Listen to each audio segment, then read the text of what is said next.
HP 1 jutaan itu emang susah cari nilai positifnya. Jadi, yuk kita bahas HP 1 jutaan dari Poco, yaitu Poco C65.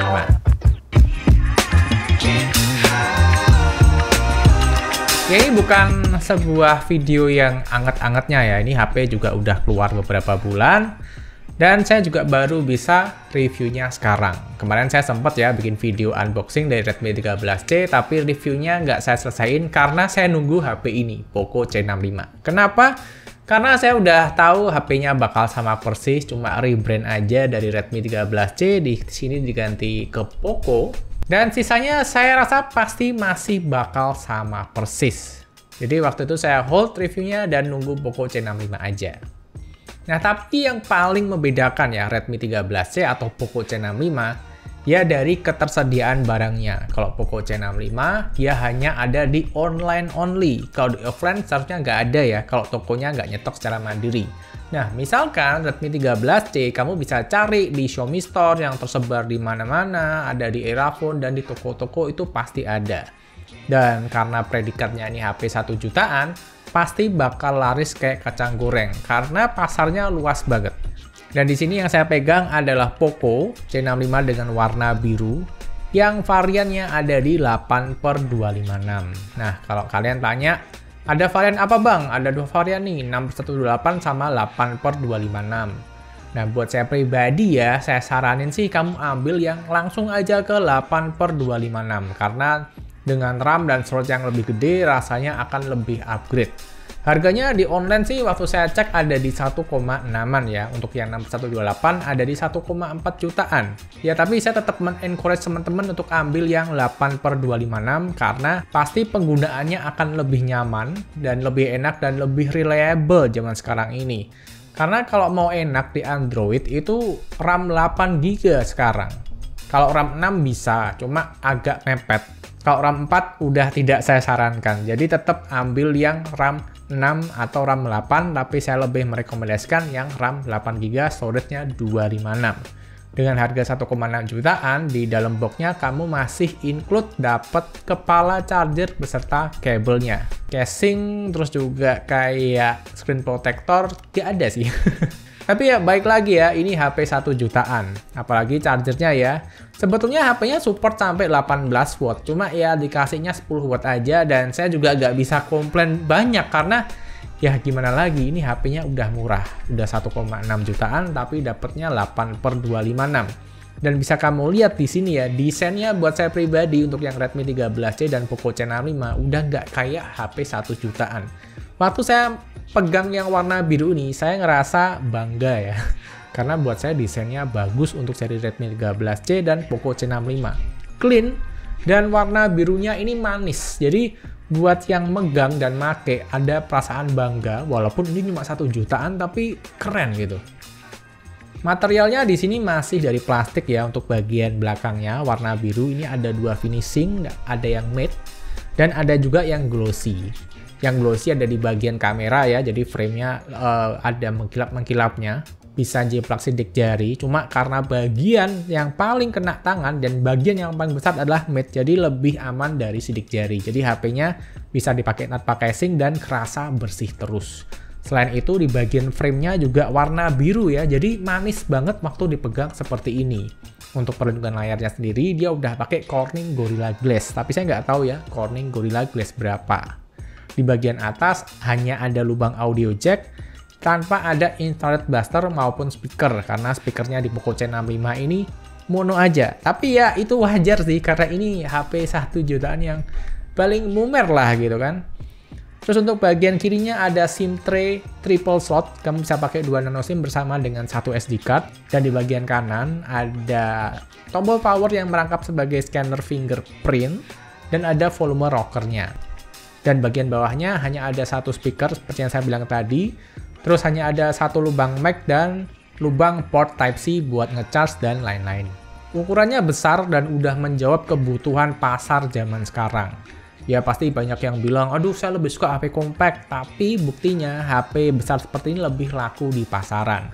Dan HP ini tuh buat siapa aja sih? Ya sebetulnya buat saya pribadi HP ini ya karena 1 jutaan biasanya dikasihkan ke anak yang baru sekolah atau sedang sekolah, atau mungkin bagi para pekerja yang pingin upgrade HP-nya dari HP-HP jadul dulu. Karena teman-teman saya masih banyak tuh yang pakai HP tahun 2017, HP 2018, dimana kan tahu sendiri RAM-nya masih 4GB, 3GB, 2GB dengan storage yang macam-macam. Ada di 32 dan 64 mentoknya. Yang 128 zaman dulu masih kerasa mewah banget. Dan di tahun 2024 tentunya storage dan RAM segitu sudah semakin kecil dan tidak reliable. Nah, jadi buat kalian yang mungkin udah punya duit sendiri, beli aja, upgrade aja ke Poco C65 atau Redmi 13C. Karena storage yang besar dengan RAM yang besar pula, 8GB ini bisa memberikan experience yang jauh lebih nyaman daripada HP jadul kalian. Apalagi storage ya, sekarang aja udah, game udah gede-gede. Nggak usah ngegame deh, 64 itu udah nggak cukup itu, udah habis pasti. Dan di sini hadir dengan varian 256 yang sangat saya rekomendasikan. Jadi, kamu upgrade dengan storage yang jauh lebih lega, RAM yang lebih gede buat multitasking. Sehingga waktu kamu pindah-pindah aplikasi, itu rasanya gesit. Nggak lelet kayak HP lama kalian. Sorry ya, bukannya bermaksud menyinggung, tapi memang kenyataannya seperti itu.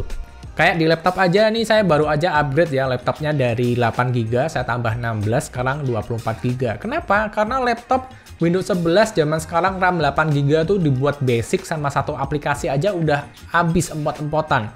Kadang jadi kayak ngelek-ngelek karena yaitu RAM-nya habis, prosesornya sibuk ngosongin dan ngisi RAM-nya lagi karena sempit. Akhirnya saya belikan RAM 16GB di laptop saya. Jadi bukan hanya Android yang butuh RAM yang lebih besar zaman sekarang, even laptop dan komputer juga memerlukan RAM yang lebih gede. Jadi itu ya alasan yang membuat kamu akan merasa upgrade di Poco C65. Selain itu layarnya udah HD Plus dengan refresh rate yang 90Hz. Jadi dibuat scroll ini tentu akan lebih mulus walaupun ini cuma IPS ya. Dengan harga 1 jutaan, IPS-nya ya angle view-nya ya seperti itu IPS. Tentu tidak sebagus AMOLED, OLED tentu aja, tapi ya kembali lagi harganya wajar ya seperti itu. Terus juga untuk kamera depannya dia pakai drop water design. Kalau untuk kameranya di depan ada kamera selfie dan di belakang ada kamera utama 50MP dan kamera makro ya oke lah, bonus lah ya. Daripada ada kamera makro ya nice to have aja sih. Untuk fotonya bisa saya bilang ya hasilnya natural, 1 jutaan ya. Dengan post processing yang nggak terlalu banyak, tapi ada mode HDR-nya, jadi langitnya masih bisa kelihatan nggak putih semua untuk foto. Terus juga ada mode potret juga yang bisa diandalkan dan zoom digital 2 kali aja. Untuk foto siang maupun malam, saya rasa hasilnya ya kalau dibilang bagus banget sih, namanya juga 1 jutaan ya, tapi buat 1 jutaan ini udah lebih dari cukup.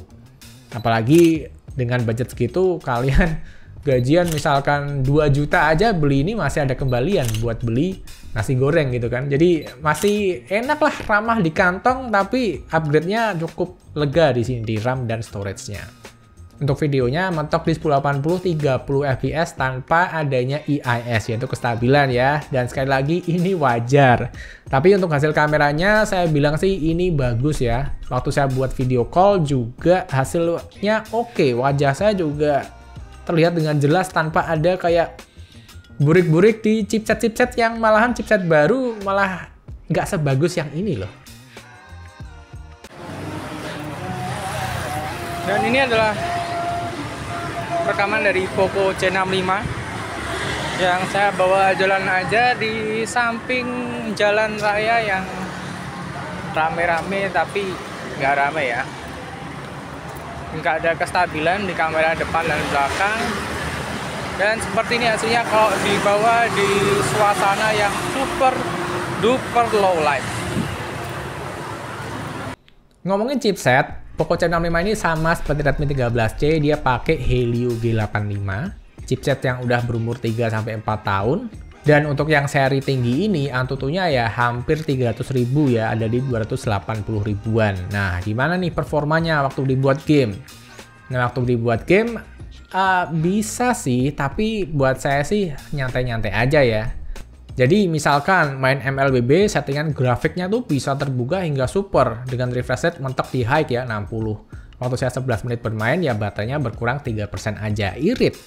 Terus juga FPS-nya rata-rata di 51 ya, waktu saya lihat di Tacostat. Walaupun secara in-game ini bisa 40 sampai 50-an. Dan bisa turun ke 40-an waktu rame di akhir battle. Nah, waktu main di grafik ultra, saya rasa pengalamannya tidak nyaman sih, karena kerasa banget empot-empotan di sana. Akhirnya saya turunkan, jadi grafik high dengan frame rate-nya ada di 60 fps. Dan ketika 16 menit bermain, baterainya berkurang 5%. FPS rata-rata di Tacostat menunjukkan ada di 57, jadi ada peningkatan yang cukup banyak. Dengan rata-rata in-game-nya itu bisa naik ke 45 sampai 60, naik turun, dan saya rasa memang enaknya main di settingan high. Bahkan ada logo jempolnya tuh, biar direkomendasikan di sana gitu kan. Terus untuk PUBG bisa main di Smooth Ultra, Balance Ultra, sisanya ya high ya. Dan ketika saya main di Erangel, 12 menit baterainya berkurang 3% dengan FPS rata-rata di Tacostat ada di 38 fps. Jadi untuk PUBG aman, tapi ya karena ini HP 1 jutaan, seperti biasa tidak ada gyro. Jadi kalian nge-aim-nya kalau bisa ya pakai 4 jari biar semakin pro dan terlatih. Nah, kalau main Genshin Impact gimana bang? Wah, kalau main Genshin Impact udah ya bisa sih, cuma nggak saya rekomendasikan ya, karena ketika saya main di sini ya FPS-nya dapatnya di settingan rata kiri, dapatnya cuma 25 FPS aja. Dan saya nggak nyalain sih, namanya juga HP 1 jutaan dengan chipset seperti ini, bisa jalan aja udah senang banget, udah happy banget. Dan kalau ditanya apakah Poco Channel 5 bisa dibuat main game kompetitif yang sangat kompetitif bang. Tapi buat saya pribadi, saya sarankan sih kamu mainnya nyantai aja ya. Jadi nggak terlalu kompetitif gitu. Kalau kamu kompetitif mungkin ranahnya ada di HP 3 jutaan ke atas. Jadi buat kalian yang main sering pakai Poco X6, Poco X6 Pro, dan ke atas ya, itu pasti akan ngerasa kalian nggak bisa mengeluarkan kemampuan maksimal kalian di sini. Karena ya seperti yang saya bilang tadi ya, cocoknya mainnya game nyantai-nyantai aja. Karena masalah touch response-nya tentu ya, HP 1 jutaan nggak bisa disamakan dengan touch response yang ada di HP 3 jutaan ke atas. Tapi kalau dibuat main, nyantai-nyantai masih enak, masih nyaman, dan speknya bisa terbilang masih mumpuni ya. Itu kalau game kompetitif. Kalau kamu mainnya kayak Plants vs Zombie, kayak Candy Crush mah aman. Terus suhu terpanas yang bisa saya rasakan di jari jemari saya waktu itu saya cek ada di 41 derajat Celcius ya, 40, 41, 40, 41. Cuma kalau kalian cari-cari bagian terpanas yang nggak kena jari, ini ada di celah-celah antara kameranya ya. Waktu saya coba di ruangan yang super duper panas ya, ada di 32 derajat, suhu di antara kamera ini bisa sampai ke 43, 44. Itu panas, tapi ingat ruangannya juga super panas waktu itu, bukan ruangan ber-AC. Jadi untuk hasil suhunya bisa saya bilang ini suhu yang wajar dan terbilang bagus. Untuk baterai juga saya bilang nih ini awet ya, awet banget. Ketika saya hari Minggu kemarin saya pakai secara gabut ya, saya nggak berhasil menghabiskan baterai ini ke 0%. Bahkan screen on time-nya bisa ke 7 jam lebih dengan baterai sisa 15%. Dan bisa saya bilang ini kalau saya push ya sampai ke 8 jam bisa. Jadi ini adalah HP Poco yang paling awet baterainya yang pernah saya coba selama ini. Awetnya banget. Ya walaupun tadi ya ngecharge-nya ya mending ditinggal tidur ya, karena baterai 5000 mAh ini yang support 18 watt charger hanya diberikan charger 10 watt aja. Selain itu di sini cukup lengkap ya, masih ada NFC untuk ngecek saldo, isi saldo, terus masih ada auto brightness. Jadi di sini layarnya bisa terang atau gelap sendiri sesuai dengan kondisi ambient ruangan.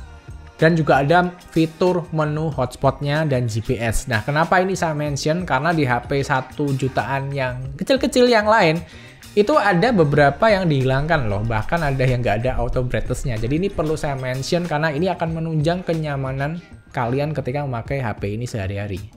Terus walaupun speakernya cuma satu ya, tapi kenceng. Jadi nggak terlalu masalah ya saya dengan speaker mono yang ada di Poco Channel 5. Ya ingat lagi harganya sih. In the end, kalau lihat dari harga dengan apa yang ditawarkan dan ketika pengalaman saya memakai HP ini selama beberapa hari, saya sih happy-happy aja ya. Saya nggak nemu masalah sih. Ketika saya pakai buat daily, saya merasa nyaman, dibilang juga cukup gesit, dan baterainya super duper awet. Jadi saya nggak takut kehabisan baterai ini kemana-mana. Karena gila bos, awet banget, serius. 8 jam screen on time bos. Cuma yang jadi catatan di sini ya untuk gamer-gamer ya ini bukan catatan sih ya. Masa ada sih orang yang HP-nya beli di harga 3 jutaan terus upgrade ke HP 1 jutaan, kan itu malah downgrade ya. Jadi intinya kalau kamu punya HP yang masih jadul-jadul, HP 2017-an, HP 2018 mau upgrade ke sini akan kerasa cukup terbang. Terus buat anak-anak HP pertama sekolah untuk Zoom dan untuk WA tugas sekolah ini lebih dari cukup. Jadi segitu aja reviewnya. Terima kasih buat teman-teman yang udah nonton video ini dari awal sampai akhir dan sampai bertemu di video berikutnya. Bye bye.